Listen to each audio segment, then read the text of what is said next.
Aura kesedihan masih terlihat di wajah Ardina Rasti.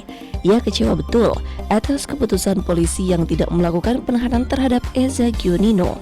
Di mata Ardina Rasti, hal itu sudah mencederai rasa keadilan. Pasalnya, ia bersama kuasa hukumnya sudah memberikan bukti yang cukup atas tindak kekerasan dan penganiayaan yang dilakukan oleh Eza Gionino.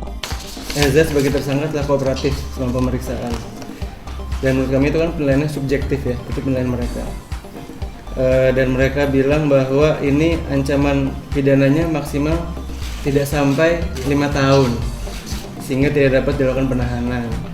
Tapi kami di sini tidak dapat melakukan intervensi untuk merubah keputusan Polres Jakarta Selatan. Kami hanya bisa menyampaikan keluh kesah kami, kegelisahan kami, dan juga tentunya perasaan batin dan keadilan Rasti yang sangat terusik gitu, karena Eza ini sudah jadi tersangka tapi kenapa tidak ditahan gitu. Rasti kembali lagi mengalami cedera psikis yang cukup hebat gitu, karena Rasti jadi tidak tenang gitu. Secara psikologis, Ardina Rasti mengaku dirinya sangat terbebani, apalagi jika kembali mengingat penganiayaan yang dilakukan oleh Eza Gionino.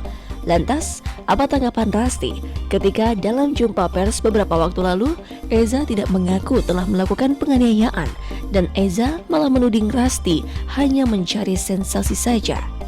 Kita pun sebagai korban, saya pribadi udah lebih dari kooperatif, dari mulai etikat baik yang tidak digubris oleh nurani pihak mereka sampai kita ke ranah hukum. Itu pun makan waktu yang cukup lama dengan toleransi tanpa pihak mereka memikirkan psikologi, trauma, dan apabila disebut dia kooperatif dan penganiayaan ringan, bukti yang ada sampai dia jadi tersangka itu tidak sekedar penganiayaan ringan sama sekali. Itu hak tersangka, itu hak sang penganiaya untuk menyangkal sudah pasti. Siapa sih orang yang berbuat negatif dan ternyata